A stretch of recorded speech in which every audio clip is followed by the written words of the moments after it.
সংখ্যায় বেশি হওয়ার কারণে আর শারীরিক শক্তি বেশি হওয়ার কারণে দুর্বলকে, যেমন নারীদেরকে, সংখ্যালঘুদেরকে অথবা অন্য কোনো ক্ষুদ্র রিলিজিয়াস সাব গ্রুপকে এরা হত্যা করে আনন্দ পায়। তাহলে মানসিকভাবে চ্যালেঞ্জ অথবা পঙ্গু ছাত্রকে হত্যা করে এরা আনন্দ পাবে না কেন রে ভাই? এরা তো আইন প্রয়োগ এর প্রয়োজনই বোধ করে না। এরা ট্রেন্ড হয়েছে মব জাস্টিস করার, ট্রেন্ড, এবং এরা আনন্দ পায়, এতে গর্ববোধ করে, এটা ধর্মীয় কর্তব্য মনে করে। অস্বীকার করেন কেন? সত্য কথা বলেন সাহস থাকলে। রাজশাহী বিশ্ববিদ্যালয়ের মাসুদকে, যে ছিল পঙ্গু, সেই মাসুদকে ছাত্রলীগের সাথে সম্পৃক্ত থাকার কারণে প্রাক্তন হওয়া সত্ত্বেও তাকে নৃশংসভাবে পিটিয়ে মারল রাজশাহী বিশ্ববিদ্যালয়ের ছাত্ররা। জাহাঙ্গীরনগর বিশ্ববিদ্যালয়ে শামীমকে ছাত্রলীগের সঙ্গে সম্পৃক্ততা থাকার কারণে মব জাস্টিসের মাধ্যমে পিটিয়ে মারল সমন্বয়কারী এবং সমন্বয়কারীদের সমর্থকরা। তারপর ঢাকা বিশ্ববিদ্যালয়ে তোফাজ্জলকে, যে মানসিকভাবে চ্যালেঞ্জ, যার রাজনৈতিক কোনো যোগাযোগ ছিল বলে প্রমাণ পাওয়া যায়নি, সেই ছেলেটাকে পিটিয়ে নৃশংসভাবে হত্যা করলো ঢাকা বিশ্ববিদ্যালয়ের ছাত্ররা। অবাক হচ্ছেন কেন? কেন বলেন নৃশংসভাবে কিভাবে তারা হত্যা করলো? কেন অবাক হন কেন? মব জাস্টিসে কি ঢাকা বিশ্ববিদ্যালয়ের ছাত্ররা, রাজশাহী বিশ্ববিদ্যালয়ের ছাত্ররা, তারপরে জাহাঙ্গীরনগর বিশ্ববিদ্যালয়ের ছাত্ররা বিশ্বাস করে না? এখন এই হত্যাকাণ্ডের পরে কয়েকজন ছাত্রকে মিছিল করতে দেখে মনে করছেন এরা মব জাস্টিসে বিশ্বাস করে না। সবাই মব জাস্টিসে বিশ্বাস করে, সবাই। কারণ এই বিশ্ববিদ্যালয়গুলোর 30% মাদ্রাসা ব্যাকগ্রাউন্ড থেকে আসে। তাহলে মাদ্রাসা ব্যাকগ্রাউন্ডে ভাই শিক্ষক কারা? সেই শিক্ষকদের গুরু কারা? রোল মডেল কারা? আইডিয়াল কারা? এই শিক্ষকদের রোল মডেল আইডিয়াল কারা? জেহাদি, আব্বাসী, আব্দুর রাজ্জাক, তাই না? এরা হচ্ছে এদের রোল মডেল।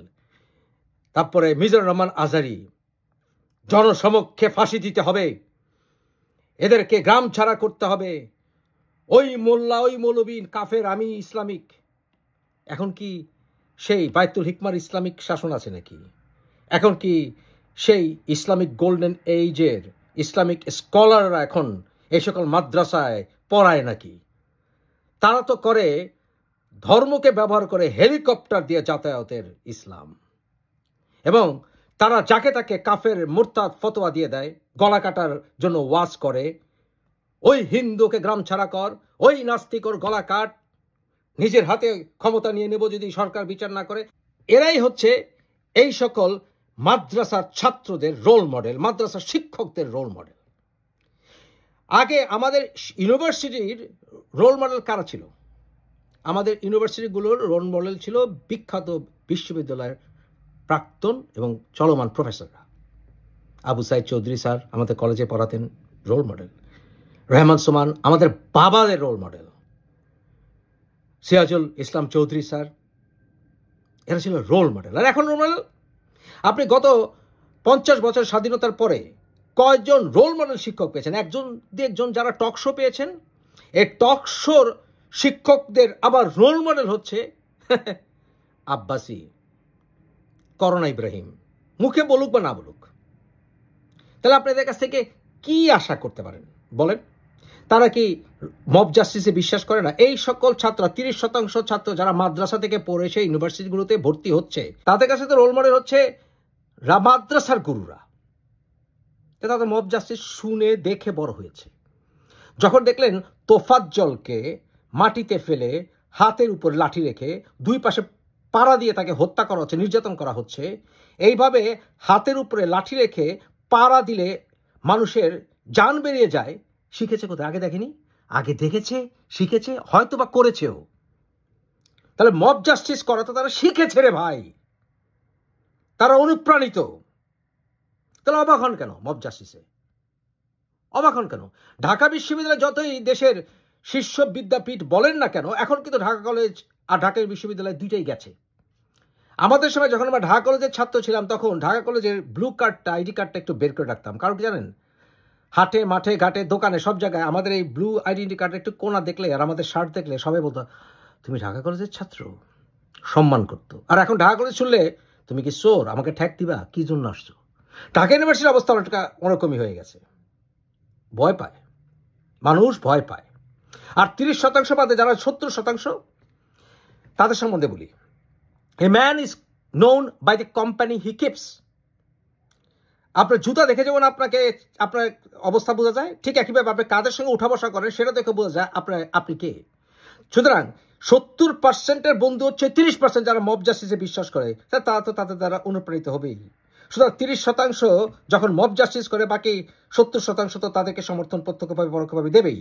সুতরাং দু একটা মিছিল দেখে এই হত্যাকাণ্ডের পরে মনে করবেন না এরা মব জাস্টিসে বিশ্বাস করে, মব জাস্টিসে এরা বিশ্বাস করে। ঢাকা বিশ্ববিদ্যালয়কে পরিকল্পিতভাবে হত্যা করেছে আমাদের দুজন নেত্রী, মহিলা নেত্রী মূলত, কারণ দুইজনের একজন ঢাকা বিশ্ববিদ্যালয়ে পড়ে নাই। শেখ হাসিনা তো চাপাবাজ, ঢাকা বিশ্ববিদ্যালয় থেকে সে কোনো ডিগ্রি কোনোদিন নেয় নাই, মিথ্যা কথা, টিডেল কলেজের ছাত্রী। আর খালেদা জিয়ার কথা তো বাদই দিলাম। কেউই যে কিনা ঢাকা বিশ্ববিদ্যালয় থেকে পাশ করেছে, এখন পর্যন্ত ঢাকা বিশ্ববিদ্যালয় থেকে পাশ করে সরকার পরিচালনা করেনি, অ্যাক্টিং ফ্যাক্টিং ছাড়া যায়, যেমন ডক্টর ইউনূস অ্যাক্টিং। ঢাকা বিশ্ববিদ্যালয়ের মর্যাদা বুঝবে কিভাবে? প্রতিটি দেশে একটি রোল মডেল ইউনিভার্সিটি লাগে, আর আমাদের দেশ তো রোল মডেল মসজিদ বানিয়েছে। রোল মডেল মসজিদ বা মডেল মসজিদ, মডেল মাদ্রাসা এগুলো বানালে সত্যিকার প্রকৃত ধর্মের আলোচনাও হয় না, প্রকৃত ধর্মের সাধনাও হয় না। আমাদের আসাদুল্লাহ, আমার বান্ধবীর বাবা, বিখ্যাত সিএসপি অফিসার, উনি তো ধার্মিক, উনি কি মৌলবী?